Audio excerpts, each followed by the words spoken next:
सबसे पहले हम बात करते हैं बाबूजी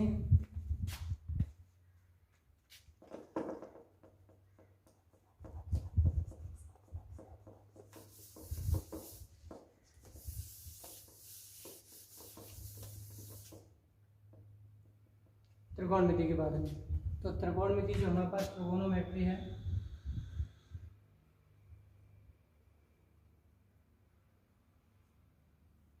ट्रिगोनोमेट्री, तो बाबूजी इसके बारे में हम देखेंगे। तो ट्रिगोनोमेट्री में जो सबसे ज़्यादा आपके पास सबसे पहले डिपेंड किस पे करती है, ये डिपेंड यानी आधारित किस पे है। तो आधारित जो ट्रिगोनोमेट्री के बारे में हम देखेंगे तो ये सबसे पहले राइट एंगल पे। किस पे बेटा? Right angle. तो राइट एंगल आप समझते हैं, ए इसे दे दिया बी, इसे दे दिया सी। तो राइट एंगल मीन्स हमारे पास, हमने तुम्हें बताया राइट एंगल का मतलब होता है समकोण। क्या होता है? समकोण। और समकोण हमारे पास कितने अंश का होता है? 90 डिग्री का। किसका होता है? 90 डिग्री का। तो उसके बाद 90 डिग्री का होता है। तो इसमें हम देखेंगे तो सबसे पहले 90 डिग्री का एंगल किसे कहते हैं, अब तुम्हें मालूम है। तो ध्यान रखना, इसके बाद एक हॉरिजेंटल प्लेन पे एक वर्टिकल जो लाइंस होती है वो हमेशा आपके पास क्रॉस करेगी तो वो 90 डिग्री पे करेगी। कितने पे करेगी? 90 डिग्री पे। जब 90 डिग्री पे करेगी बाबूजी, इसे ये हमारे पास जहाँ से तुम्हें मालूम है ये 90 है, तो ये इसका इस एंगल का जो नाम होगा वो होगा राइट एंगल। क्या होगा बेटा? Right angle. तो समझ गया? राइट एंगल का मतलब है, सबसे पहले त्रिकोणोमेट्री को समझने के लिए हमें राइट एंगल और राइट ट्रायंगल के बारे में मालूम होना चाहिए। तो राइट ट्रायंगल हमारे पास यहाँ से राइट एंगल 90 डिग्री का, और ऐसा ट्रायंगल जिसका एक आपके पास एंगल जो है वो 90 डिग्री का है, ऐसे ट्रायंगल को हम बाबूजी यानी ये डिपेंडेंट आपके पास है राइट ट्रायंगल। इस पे बेटा राइट ट्रायंगल।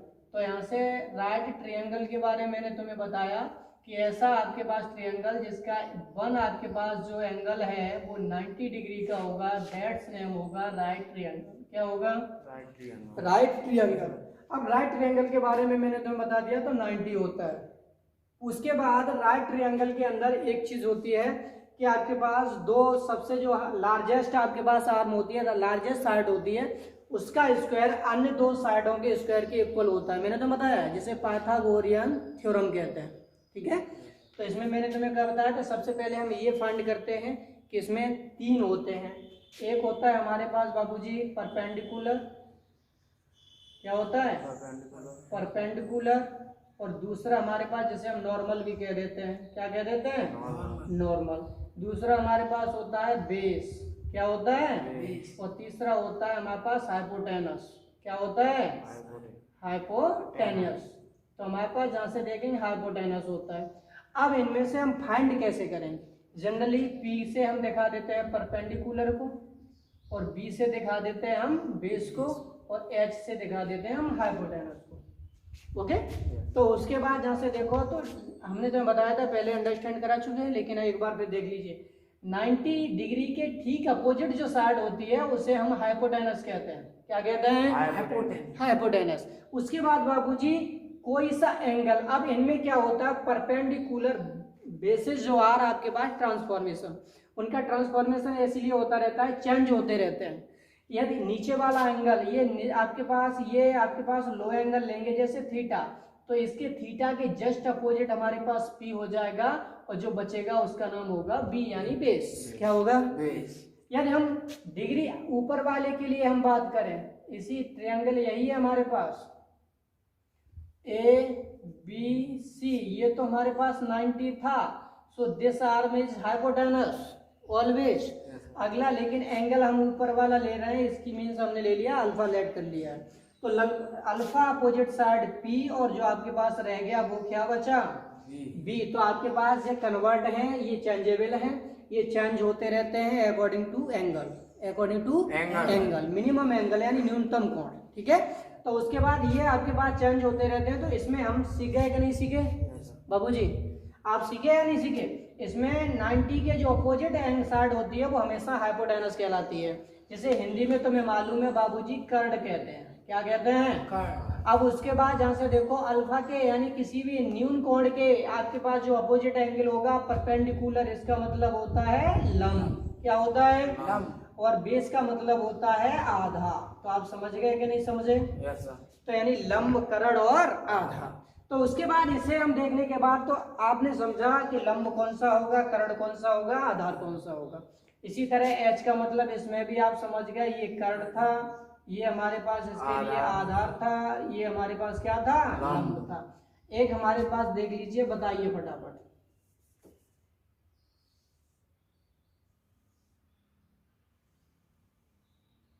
अमन बाबू please tell me 90 degree angle कौन सा होगा सर? बी। यानी इसके बोल सकते हैं एबीसी। क्या बोल सकते हैं? ये 90 डिग्री होगा। इसके लिए आपके पास हमें तुम्हें बताना, ये हमने बीटा एंगल दे दिया, इसके लिए परपेंडिकुलर क्या होगा? परपेंडिकुलर ए और बी। ए बी क्या होगा? ए और बी। तो यानी ये परपेंडिकुलर अर्थात लंब हो गया। और बाबूजी गौरव बताइए, सौरभ ये बताइए कि इसके लिए ये जो शेष आर्म है बीसी, इसका नाम क्या होगा? बीसी। हाँ, ये लंब हो गया।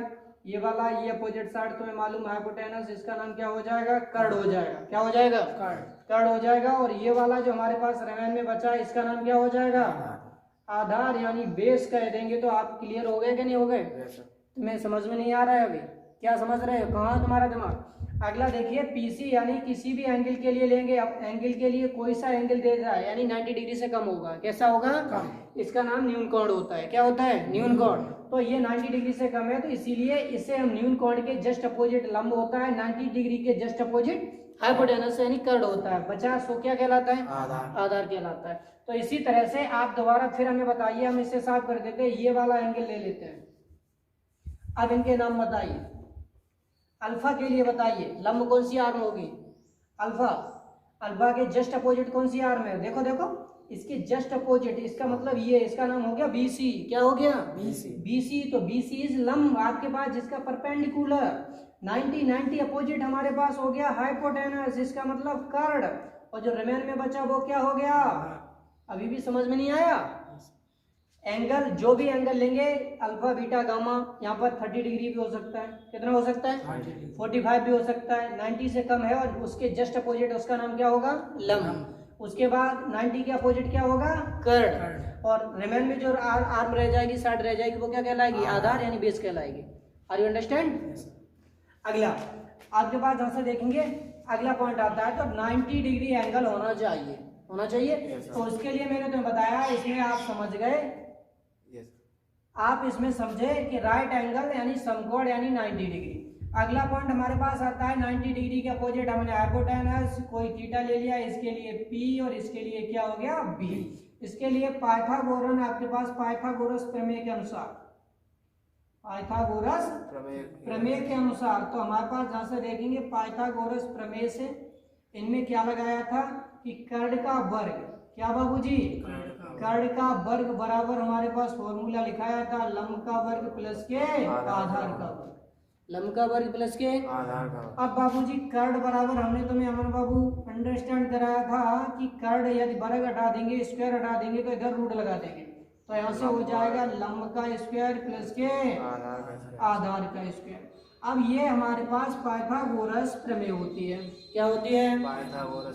पाइथागोरस प्रमेय होती है। अब उसके बाद इसी के अकॉर्डिंग मैंने और फॉर्मूला बताए थे, जैसे लंब चाहिए होगा तो लंब आगे आ जाएगा, कर्ण के बाद में दो साइडें माइनस में चली जाती हैं, तो इसीलिए आगे मैंने बताया था, यहाँ से एक डेरिव कराया था, लंब इक्वल टू रूट के अंदर कर्ण इधर जाएगा और आधार इधर, लंब इधर रहेगा, वर्ग से कट जाएगा, तो हमारे पास यहाँ से बचेगा कर्ण का स्क्वायर माइनस के बाबूजी किसका स्क्वायर? आधार का स्क्वायर। इसी तरह से आधार इक्वल टू जब हम निकालेंगे, आधार इक्वल टू रूट के अंदर बाबूजी हमने तुम्हें बताया था कर्ण का स्क्वायर माइनस के हमारे पास हो जाएगा लंब का स्क्वायर। ये फॉर्मूला यहाँ तक मैंने तुम्हें डेरिव करा दिए थे। आगे मैंने तुम्हें बताया था, फॉर्मूला लिखाए थे लगभग आपके पास बेसिक कॉन्सेप्ट, बेसिक हमारे पास जहां से देखेंगे कॉन्सेप्ट जब हम निकालेंगे, यानी साइन थीटा का लंब और अकॉर्डिंग हमारे पास साइन थीटा बराबर मैंने तुम्हें फॉर्मूला क्या लिखाया था? लंब और ताके बट्टे क्या लिखाया था? कर्ण। लंब बट्टे कर्ण। उसके बाद इसी तरह से हमने cos थीटा बराबर इक्वल टू हमारे पास लिखाया था आधार बट्टे कर्ण। क्या लिखाया था? आधार बट्टे कर्ण। इसी तरह से हमने टेन थीटा इक्वल टू बाबूजी हमने लिखाया था लंब बट्टे आधार, तो लंब बट्टे आधार हो जाएगा।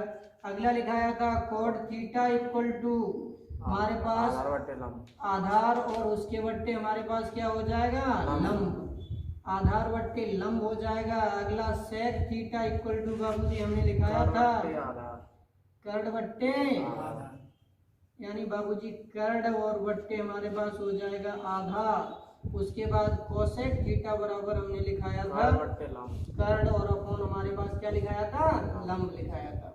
तो यानी उसके बाद यहाँ से देखेंगे ये इसमें यदि हमें साइड परपेंडिकुलर हाइपोटेनस और बेस जब हमें ज्ञात है डिटरमाइंड है फाइंड है तो हम इनकी वैल्यू लगा सकते हैं, क्योंकि इसमें हम वैल्यू लगा देंगे आंसर आ जाएगा। इसमें पहली प्रश्नावली के अनुसार बाबूजी कह रहा है एक त्रिभुज एबीसी में एंगल बी हमारे पास 90 डिग्री है, ए बी बराबर 5 और 12 सेंटीमीटर है, तो साइन ए कॉस ए और टेन ए के मान ज्ञात कीजिए। अगला हमारे पास एक कॉन्सेप्ट है, इसी के आधार पर हम एक एग्जांपल देख लेते हैं फॉर एग्जांपल, और क्वेश्चन नंबर आपका फर्स्ट है। उसके बाद एक एंगल है आपके पास, जहाँ से देखेंगे ये ट्रायंगल है, इसका जो एंगल ये वाला है वो हमारे पास 90 डिग्री, इसका नाम है बी, इसका नाम है सी, ए और सी। इसमें कह रहा है A B equal to 5 centimetre, ये वाली 5 सेंटीमीटर है और ये वाली दे रहा है 12 सेंटीमीटर। तो सबसे पहले हमें ए सी फाइंड करनी पड़ेगी। क्या फाइंड करनी पड़ेगी? ए सी फाइंड करनी पड़ेगी। और उसके बाद यहाँ से देखेंगे तो ए का मतलब है ये वाला और सी का मतलब है ये वाला। तो हमारे पास यहाँ से फाइंड करनी पड़ेगी। तो सबसे पहले तो मालूम 90 डिग्री के अपोजिट कौन सी होती है? एच। एच हाइपोटेनस का मतलब होता है कर्व।